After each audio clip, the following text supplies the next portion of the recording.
No stand by. So ఇక్కడ micro processor unit మనకు కావాల్సిన సప్లై 3.3 వోల్ట్ 1.2 వోల్ట్. సో ఇక్కడ 1.2 వోల్ట్ ఎందుకంటే దీంట్లో గ్రాఫికల్ కార్డు ఉంటుంది కనుక 1.2 వోల్టేజ్ అవసరము. సో దీన్ని ఈ వోల్టేజ్ వచ్చేసి 1.2. మైక్రో ప్రాసెసర్ పనిచేయడానికి కావాల్సిన సప్లై 3.3. సో ఈ సప్లైలన్నీ కూడా మనకు అడాప్టర్ అయితే అడాప్టర్, ఎస్ఎంపిఎస్ నుంచి అయితే ఎస్ఎంపిఎస్ నుంచి. సో ఇప్పుడు ఇక్కడ అడాప్టర్ అని రాశాను. అడాప్టర్ నుంచి మనకు రెగ్యులేటర్లు అనేది ఎందుకు వాడతాడండి? రెగ్యులేటర్ అనేది హై వోల్టేజ్ని తగ్గించడానికి వాడతాడు. సో ఇక్కడ వచ్చే వోల్టేజ్ ఇప్పుడు మనకు 3 రకాలు ఉంటాయి. 16 వోల్ట్ ఉంటుంది, 12 వోల్ట్ ఉంటుంది, 19 వోల్ట్ ఉంటుంది అడాప్టర్. సో ఈ అడాప్టర్ నుంచి వచ్చిన వోల్టేజ్ని 3.3గా మార్చడానికి ఒక 3.3 రెగ్యులేటర్ వాడాడు. సో ఇక్కడ ఇది ఇన్పుట్, సో ఇక్కడ అవుట్పుట్ 3.3 డైరెక్ట్గా మైక్రో ప్రాసెసర్కి వెళ్ళింది. అదేవిధంగా 3.3 నుంచి 1.2 రెగ్యులేటర్ వాడాడు. సో ఇక్కడ మనకు 3.3 నుంచి 1.2గా మారి రెగ్యులేటర్ ద్వారా మారి 1.2 మైక్రో ప్రాసెసర్ ఐసీకి వెళ్ళింది. అదేవిధంగా 3.3 వోల్టేజ్ బయాస్ ఐసీ. సో ఇక్కడ బయాస్ ఐసీ కూడా 3.3 వోల్టేజ్ కావాలి కనుక మనం ఇక్కడ నుంచి డైరెక్ట్గా 3.3 వోల్ట్ తీసుకున్నాము. ఇవి అందినట్లయితే అవుట్పుట్ వచ్చేసి ఇక్కడ ఎల్ఈడి స్టాండ్ బై ఎల్ఈడి వెలుగుతుంది. లేదు అంటే ఇక్కడ మనకి ఇక్కడ రెగ్యులేటర్ నుంచి ఎక్కడైనా ఫాల్ట్ ఉన్నా, అడాప్టర్ ఫాల్ట్ ఉన్నా, రెగ్యులేటర్ ఫాల్ట్ ఉన్నా ఇక్కడ స్టాండ్ బై రాదు. దీన్నే సెట్ డెడ్ అంటారు. సో అదేవిధంగా మనకి ఇక్కడ ఆన్ ఆఫ్ కార్డ్ కూడా అవుట్పుట్ వస్తుందండి 3.3 వోల్ట్. 3.3 వోల్ట్ వచ్చిందంటే స్టాండ్ బై లైట్ కంపల్సరీగా వస్తుంది. సో ఇది రానట్లయితే మనం అడాప్టర్ చెక్ చేసుకోవాలి, 3.3 వోల్ట్ రెగ్యులేటర్లు చెక్ చేసుకోవాలి, 1.2 వోల్ట్ రెగ్యులేటర్ చెక్ చేసుకోవాలి. ఇవి చెక్ చేసుకున్న తర్వాత ఆటోమేటిక్గా స్టాండ్ బై ఓకే అవుతుంది. ఇక్కడ వచ్చేసి SMPS and mother board. So ఇప్పుడు ఎస్ఎంపిఎస్ వాడిన వాటికి ఈ విధంగా కనెక్షన్స్ ఇస్తానండి. స్టాండ్ బై వోల్టేజ్ 3.3 కొన్ని సెట్లలో 3.3 ఉంటుంది, లేదా 5 వోల్ట్ ఉంటుంది. సో ఇక్కడ 3.3 వోల్టును 5 వోల్ట్ను 3.3గా మార్చుకుంటాడు. ఇక్కడ మనకు రెగ్యులేటర్ ఐసీ ఉంటుంది. అందుకని ఇక్కడ ఏం పెట్టానండి, 3.3 వోల్ట్ లేదా 5 వోల్ట్ ఇస్తాడు. ఈ 5 వోల్ట్ డైరెక్ట్గా మదర్ బోర్డుకి వెళ్తుంది. సో మదర్ బోర్డుకు పోయిన వెంటనే స్టాండ్ బై లైటు రావడం స్టార్ట్ అవుతుంది. ఇక స్టాండ్ బై లైట్ వచ్చిన తర్వాత మనం ఆన్ చేసిన తర్వాత అప్పుడు పవర్ ఆన్ అనే సప్లై మదర్ బోర్డ్ నుంచి ఇటు ఎస్ఎంపిఎస్కు రావడం జరుగుతుంది. ఇది వచ్చినట్లయితేనే 12 వోల్ట్ 24 వోల్ట్ అవుట్పుట్గా వస్తాయి. లేదా రాలేదు అంటే మదర్ బోర్డు ఫాల్ట్ అని అర్థం. So inverter. సో ఇప్పుడు ఇన్వర్టర్ వచ్చే సప్లై అందరికీ తెలుసు. ఇప్పుడు మనకు ఇన్వర్టర్లు అక్కడ ఎస్ఎంపిఎస్ అయితే 24 వోల్ట్ ఉంటుంది, మామూలుగా జనరల్గా అయితే 12 వోల్ట్ ఉంటుంది, 24 వోల్ట్ ఉంటుంది, 18 వోల్ట్ కూడా ఉంటుంది. సో ఇప్పుడు ఇక్కడ మనకు ఇన్వర్టర్ బోర్డుకు 12 వోల్ట్ ఇచ్చాము. తర్వాత గ్రౌండ్. దీనికి ఇప్పుడు ఈ 12 వోల్ట్ గ్రౌండ్ ప్లస్ మైనస్ ఇచ్చిన తర్వాత వెంటనే ఇన్వర్టర్ ఎట్టి పరిస్థితుల్లో ఆన్ కాదండి. బిఎల్ ఆన్ అనేది మదర్ బోర్డు నుంచి ఇన్వర్టర్కు రావాలి. ఇది ఆన్ ఆఫ్ లాంటిది. ఇక్కడ మనం ఇది ఆన్ ఆఫ్ అంటే దీనికి పవర్ సప్లై వస్తేనే ఆటోమేటిక్గా అవుట్పుట్ వస్తుంది, లేదంటే రాదు. సో అంటే బిఎల్ ఆన్కు 3.3 వోల్టేజ్ ఉంటుంది. తర్వాత అదేవిధంగా అడ్జస్ట్ పెన్ను లేదా డిమ్ పెన్ అంటారు.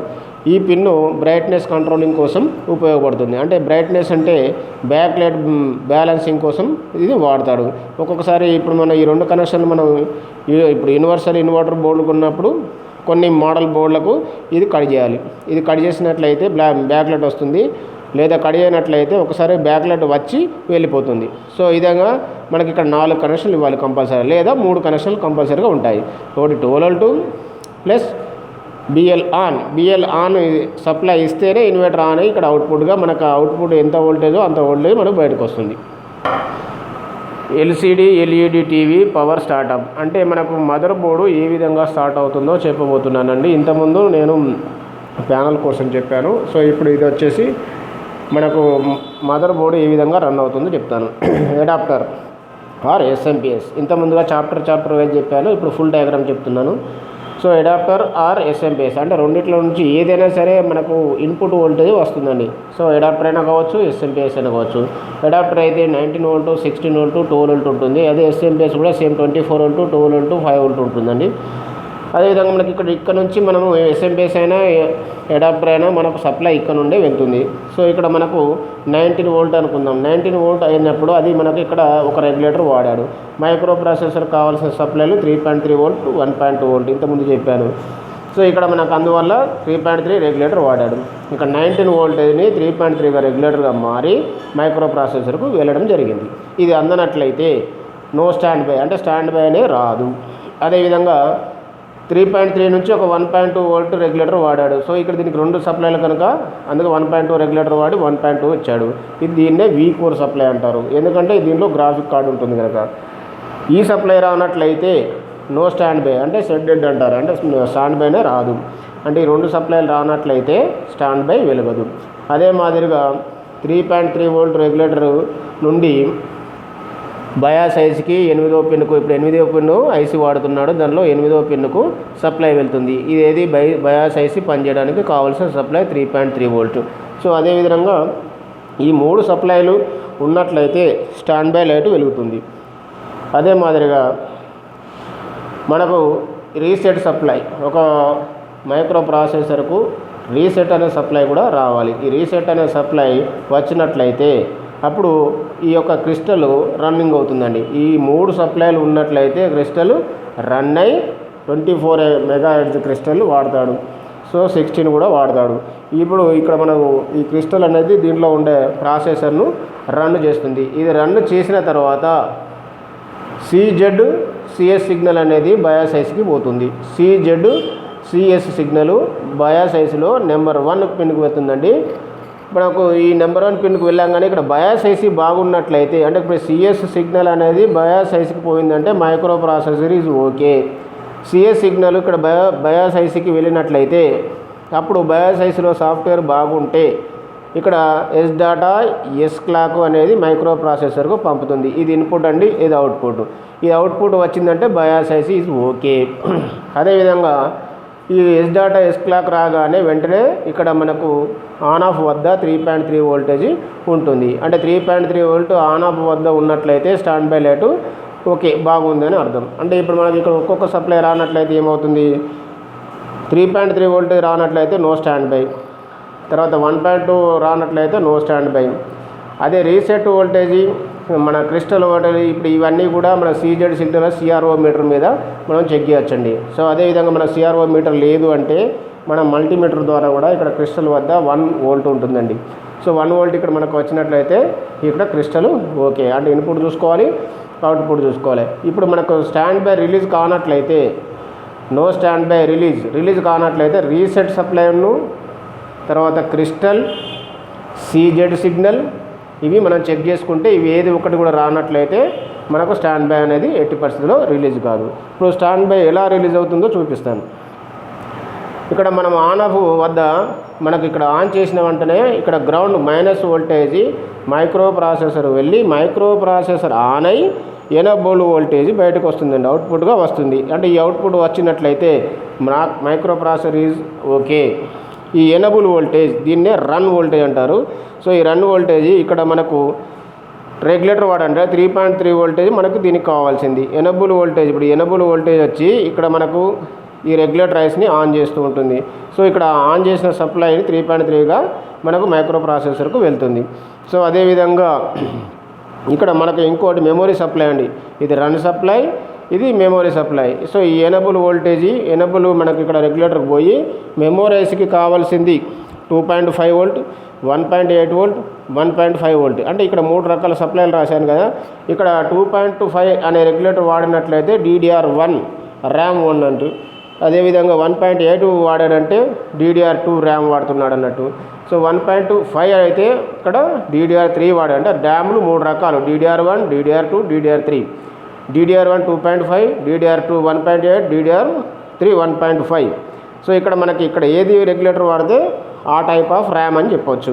సో అదేవిధంగా ఇక్కడ మనకు ఇంతకుముందు ఓల్డ్ మోడల్ టీవీలలో ఇక్కడ ర్యామ్ బయట ఉండేదండి. ఇప్పుడు ర్యామ్ సప్లై మనకు దీనికి ఇస్తున్నాడంటే మైక్రో ప్రాసెసర్ లోపల ర్యామ్ ఉంది అని అర్థం. సో ఇప్పుడు ఇక్కడ మనకి సప్లైని బట్టి మనకి ఇక్కడ ర్యామ్ వోల్టేజ్ మనం చెక్ చేయవచ్చు. సో ఇప్పుడు ఇది మన ఈ విధంగా వోల్టేజ్ ఇచ్చినప్పుడు అవుట్పుట్, సో ఇప్పుడు ఇవంతా కూడా ఇన్పుట్ అండి. సో అవుట్పుట్ వచ్చేసి ఇక్కడ ప్యానల్కి సంబంధించిన వోల్టేజ్ బయటకు వస్తుంది. ఇది మన ప్యానల్ మీద డిపెండ్ అయి ఉంటుంది. ఇక్కడ ఐసీ కానీ ట్రాన్సిస్టర్స్ కానీ వాడతాడు. ఇక్కడ మనకి ఎంత వోల్టేజ్ దాన్ని బట్టి తయారు చేయడానికి వాడతాడు. ఇప్పుడు ఇక్కడ మనకు ప్యానల్లో 3 రకాల వోల్టేజ్ ఉంటాయి, 3.3 voltage, or 5 volt, or 2 volt. So ఇప్పుడు ఇది అందనట్టయితే వైట్ డిస్ప్లే వస్తుంది. అదేవిధంగా data pins 0 - 0 +, 1 - 1 +, 2 - 2 +, clock - clock +, 3 - 3 +. So ఇవి డాటా పిన్స్. ఈ డాటా పిన్ వద్ద 1.2 వోల్టేజ్ ఉంటుందండి. ఈ సప్లైలు అందనట్లయితే మనకు ఇక్కడ మదర్ బోర్డులో ఇక్కడ మనకు ఫిల్టర్లు ఉంటాయండి, ఆ ఫిల్టర్ల వద్ద ఫాల్ట్ ఉంటుంది, లేదంటే ప్రాసెసర్లో ఫాల్ట్ ఉంటుంది. సో అదేవిధంగా మనకు దీనికి వచ్చేసి మన ఎల్విడెస్కు వెళ్తుందండి కనెక్టర్కు. దీనిలో టీకాన్ బోర్డులో సేమ్ ఇక్కడ ఎట్లా ఉందో అక్కడ కూడా సేమ్ మైక్రో ప్రాసెసర్ ఐసీ ఉంటుంది, ర్యామ్ ఐసీ ఉంటుంది, తర్వాత క్రిస్టల్ ఉంటుంది, అదేవిధంగా రీసెట్ ఉంటుంది. ఇవన్నీ నేను ప్యానల్లో చెప్పాను. సో అదేవిధంగా ఇక్కడ ఇవి COF ఐసీలు అంటారు. COF ఐసీ ద్వారా సో ఇక్కడ ప్యానల్ను స్టార్ట్ అవుతుంది, ప్యానల్ గ్యాస్ స్టార్ట్ అవుతుంది. ఈ సైడ్కు ఉండేదేమో గేట్ అంటారు, ఇదేమో సోర్స్ అంటారు. సో అదేవిధంగా ఇక్కడ మనకు ఇది ఈ విధంగా సప్లై వెళ్తే ఇది ప్యానల్ అవుతుంది, ఆన్ అవుతుంది కానీ డిమ్గా వస్తుంది. ఇక్కడ మన లైట్ మనం మామూలుగా టార్చ్ లైట్ వేస్తే మనకు పిక్చరు కనబడుతుంది. అదేవిధంగా దానికి బదులు ఇక్కడ మనం ఏం చేస్తున్నాము, ఒక ఇన్వర్టర్ అనేది బ్యాక్ లైట్కు వాడుకుంటున్నాం. సో బ్యాక్ లైట్ ఇది ఇన్వర్టర్. ఇక్కడ మైక్రో ప్రాసెసర్ నుంచి అంటే మదర్ బోర్డ్ నుంచి BL ఆన్ అడ్జస్ట్ పిన్ ఈ రెండు సప్లై వెళ్ళినట్లయితే, ఇన్వర్టర్ బాగున్నట్లయితే ఇక్కడ పాజిటివ్ నెగిటివ్ అనే సప్లై వచ్చి ఇక్కడ ఎల్ఈడీను వెలుగుతుంది. ఇదే విధంగా మనకు బ్లాక్ డయాగ్రామ్ తయారు చేశాడు. సో ఎనీ మదర్ బోర్డ్ ఈ విధంగానే ఉంటుందండి. మనం ఈ విధంగా మన థియరీ ప్రకారం మనం చూసుకుంటూ చెక్ చేసుకొని వెళ్ళవచ్చు. ఓకే, అడాప్టర్ చెప్పాను కదండి. ఇప్పుడు అదేవిధంగా SMPS కూడా అడుగుతున్నారు, SMPS కూడా డయాగ్రామ్ చెప్తున్నాను. సో ఇక్కడ మెయిన్ బోర్డ్ పవర్ స్టార్టప్, ఇది SMPSని ఇంతకుముందుగా చార్ట్లు చెప్పినప్పుడు ఆ మాదిరిగానే ఉంటుందండి. ఇక్కడ డిఫరెంట్ ఏం లేదు, ఇది ఏ విధంగా తేడా అవుతుందో చూద్దాం. ఇక్కడ ఎనబుల్ వోల్టేజ్ ఉంది కదండి, ఎనబుల్ వోల్టేజ్ అనేది మనకు అక్కడ డైరెక్ట్ వెళ్ళింది, ఇక్కడ SMPSకు రావడం జరుగుతుంది. ఇక్కడ స్టాండ్ బై వోల్టేజ్ 5 వోల్టు ఒక రెగ్యులేటర్ ఐసీకి వెళ్తుంది. ఈ రెగ్యులేటర్ ఐసీ 3.3 వోల్ట్, ఎందుకంటే మైక్రో ప్రాసెసర్ 3.3 వోల్టేజ్ కనుక మనకు ఇక్కడ రెగ్యులేటర్ 3.3 వాడాడు. సో ఇది 5 వోల్ట్ను 3.3గా మార్చి మైక్రో ప్రాసెసర్కు వెళ్తుంది. ఇది రానట్లయితే నో స్టాండ్ బై. అదేవిధంగా 3.3 వోల్ట్ 1.2 వోల్ట్ రెగ్యులేటర్ కావాలి కనుక దీనికి 2 వోల్టేజ్ కావాలి కనుక ఇక్కడ 1.2 రెగ్యులేటర్ వాడాడు. సో ఇది అందనట్లయితే నో స్టాండ్ బై. అదేవిధంగా 3.3 volt supply bias AC 3.3 voltage కావాలి కనుక ఇక్కడ మనం బయాస్ ఏసీ వాడాము. ఇక్కడ మొత్తం టోటల్గా సాఫ్ట్వేర్ అంతా దీనిలో ఉంటుంది. అదేవిధంగా రీసెట్ కాడ ఇక్కడ మనకు ఐసీ అన్న వాడతాడు, తర్వాత ట్రాన్సిస్టర్ అన్న వాడతాడు. ఇక్కడ మనం ఏది వాడినా కూడా ఐసీ అన్న లేదా ట్రాన్సిస్టర్ అన్న వాడతాడు. ఇదే 3.3 నుంచి ఒక ట్రాన్సిస్టర్ ద్వారా అవుట్పుట్ ఇచ్చుకుంటాడు. సో ఇది రీసెట్. అదేవిధంగా మనకు క్లాక్ సిగ్నల్, ఈ 3 వోల్టేజ్లు ఉన్నట్లయితే ఆటోమేటిక్గా క్రిస్టల్ స్టార్ట్ అవుతుందండి. ఈ క్రిస్టల్ ఇక్కడ మనం చెక్ చేసినట్లయితే 1 వోల్ట్ వస్తుంది, లేదా CRO మీటర్ మీద మనం చెక్ చేయాలి. ఇవి అన్నీ కూడా బాగున్నట్లయితే అప్పుడు ఈ మైక్రో ప్రాసెసర్ యూనిట్ నుంచి CS and CZ signal bias ఐసీకి వెళ్తుంది. ఈ బయాస్ ఐసీకి వెళ్ళినట్లయితే ఇక్కడ మైక్రో ప్రాసెసర్ ఒక స్టెప్ బాగుందని అర్థం. ఇక్కడ బయాస్ ఐసీలో సాఫ్ట్వేర్ అంతా బాగుండి SDATA క్లాక్ సిగ్నల్ అనేది మైక్రో ప్రాసెసర్కి వచ్చినట్లయితే బయాస్ ఐసీ ఈజ్ ఓకే. అదేవిధంగా ఈ 2 సప్లైలు వచ్చిన వెంటనే ఇక్కడ ఆన్ ఆఫ్ వద్ద 3.3 వోల్టేజ్ ఉంటుంది, స్టాండ్ బై మనకు లైట్ కూడా వెలుగుతూ ఉంటుంది. ఇప్పుడు ఇది స్టాండ్ బై మనకు ఆన్ చేసినప్పుడు ఈ గ్రౌండ్ వోల్టేజ్ ఆన్ చేసిన తర్వాత వెంటనే మైక్రో ప్రాసెసరు అవుట్పుట్ పంపిస్తుందండి. ఇది అవుట్పుట్ మనకు ఎనబుల్ వోల్టేజ్ ద్వారా పోతుందన్నాను. సో అదేవిధంగా ఎనబుల్ వోల్టేజ్ ఇక్కడ SMPSకు రావడం జరుగుతుంది. అంటే ఇప్పుడు మనం ఇక్కడ పంపించిన వోల్టేజ్ అంతా కూడా ప్రాసెసర్కి పోయి ప్రాసెసర్ నుంచి ఎనబుల్ వోల్టేజ్ SMPSకు రావడం జరుగుతుంది. ఇది వచ్చినట్లయితే మిగిలిన 2 వోల్టేజ్ అవుట్పుట్గా బయటకు వస్తాయి. అంతవరకు SMPS ఎట్టి పరిస్థితుల్లో ఆన్ కాదు. అంటే ఇక్కడ ఎనబుల్ అనే పిన్ మనకి ఇక్కడ దేనికి వస్తుంది, SMPSకి వస్తుంది. అక్కడ మనకు టోటల్గా అడాప్టర్ అయితేనేమో డైరెక్ట్ రెగ్యులేటర్ ఐసీ పోతుంది. ఇప్పుడు ఇక్కడ రెగ్యులేటర్ ఐసీకి SMPS పవర్ ఆన్ అనే సప్లై వస్తే ఇక్కడ 12 వోల్ట్ 24 వోల్ట్ వస్తుందండి. ఇప్పుడు 12 వోల్ట్ అనేది చూడండి రెగ్యులేటర్ ఐసీకి వెళ్తుంది. 3.3 volt regulator IC 2 voltage supply అన్నారు. సో అదేవిధంగా 3.3 వోల్ట్. అదేవిధంగా మెమొరీ సప్లైకి ఇక్కడ రెగ్యులేటర్ వాడతాడు. ఇక్కడ 3 రకాల రెగ్యులేటర్ ఉంటాయి, ఏదైనా ఒకటి వాడచ్చు. 2.5 అయితేనేమో DDR1, తర్వాత 1.8 ఏమో DDR2, 1.5 అయితేనేమో DDR3. ఇక్కడ మనం రెగ్యులేటర్ ఏది వాడితే ఆ యొక్క ర్యామ్ అంటే 1, 2, 3 టైప్స్ ర్యామ్స్ ఉన్నాయండి, అది మనం వాడుకోవచ్చు. అసలు ఇప్పుడు ఇక్కడ మనం మదర్ బోర్డ్ని బట్టి ఇక్కడ యూజింగ్ ఉంటుందండి. అదేవిధంగా ఈ సప్లై బాగున్నట్లయితే ఇన్పుట్ ఇస్తే ఆటోమేటిక్గా అవుట్పుట్ బయటకు వస్తుంది. ఇప్పుడు ఈ 2 మధ్యలో ఫాల్ట్ ఇక్కడ ఉందనుకోండి, షార్ట్ కానీ ఏమన్నా ఉంటే స్టాండ్ బై మనకు రిలీజ్ అయ్యి వెంటనే స్టాండ్ బైకి వెళ్ళిపోతుందండి. అంటే అప్పుడు మనకు రన్ సప్లై మెమొరీ సప్లైలో ఎక్కడో ఫాల్ట్ ఉందని అర్థం. అదేవిధంగా సో స్టాండ్ బైనే రిలీజ్ కాలేదు అంటే అప్పుడు రీసెట్ వోల్టేజీ, తర్వాత క్లాక్ సిగ్నల్, ఇవి సీజెడ్ సిగ్నల్ చెక్ చేసుకోవాలి. ఈ సప్లై రానట్లయితే స్టాండ్ బై 80% రిలీజ్ అది. రిలీజ్ అయిన వెంటనే మళ్ళీ స్టాండ్ బైకి వెళ్తుందంటే ఇక్కడ రన్ రెగ్యులేటర్ వద్ద లేదా మెమరీ రెగ్యులేటర్ వద్ద ఫాల్ట్ ఉందని అర్థం. అదేవిధంగా మనకి సప్లై ఇన్పుట్గా వచ్చినప్పుడు కంపల్సరీగా అవుట్పుట్ అనేది రావాలి. అది ప్యానల్ వోల్టేజ్. అది ప్యానల్ మీద ఆధారపడి ఉంటుంది. ప్యానల్ని బట్టి ఇక్కడ మనకు హై కావాలన్నప్పుడు ఇక్కడ ఒక ఐసీ వాడతాడు, రెగ్యులేటర్లో ఐసీ వాడుతూ ఉంటాడు. అంటే ఇక్కడ మనకు 3 టైప్స్ ఉంటాయి ప్యానల్. ఒకటి 3.3 వోల్ట్, 5 వోల్ట్, 2 వోల్ట్. అంటే దీన్ని బట్టి మనకి ఇక్కడ సర్క్యూట్ తయారు చేస్తూ ఉంటాడండి.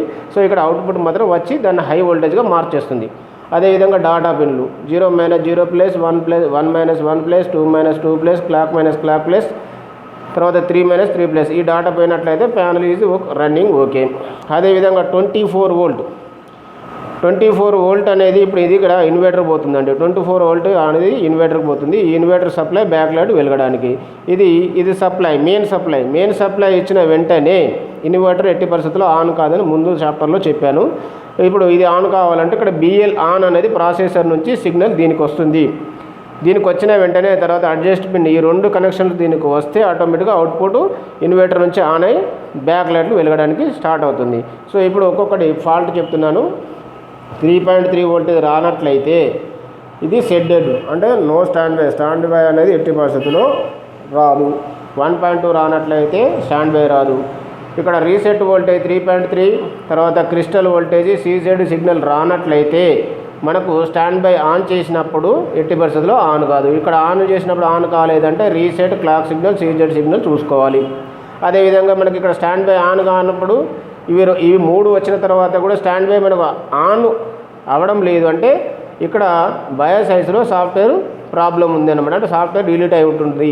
అదొకటి చూసుకోవాలండి కంపల్సరీగా. ఇక్కడ డాటా ఉన్న క్లాక్, ఇది బయోసైన్స్ బాగుంటే ఇన్పుట్గా మైక్రో ప్రాసెసర్ వస్తుంది. అదేవిధంగా ఇక్కడ మనకు రన్ సప్లై, మెమొరీ సప్లై ఎక్కడైనా ఫాల్ట్ ఉంటే మనం స్టాండ్ బై అనేది మనం ఆన్ చేసినప్పుడు స్టాండ్ బై రిలీజ్ అవుతుంది, మళ్ళీ వెంటనే స్టాండ్ బై పడిపోతుందండి. అప్పుడు రన్ సప్లైలో ఫాల్ట్ ఉందని అర్థం.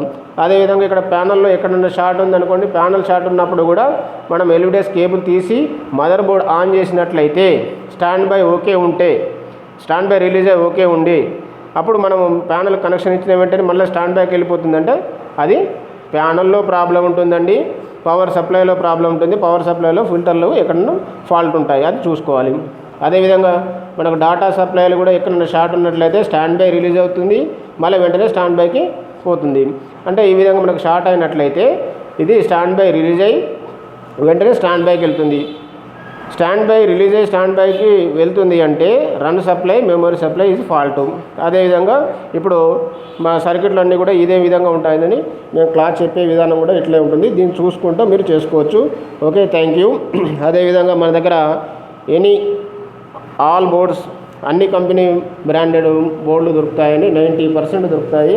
తర్వాత అదేవిధంగా యూనివర్సల్ బోర్డు దొరుకుతున్నాయి, ఇన్వర్టర్ బోర్డులు, SMPS బోర్డులు, all boards available. Okay, thank you. Aditya electronics and Peddapalli. Okay, thank you.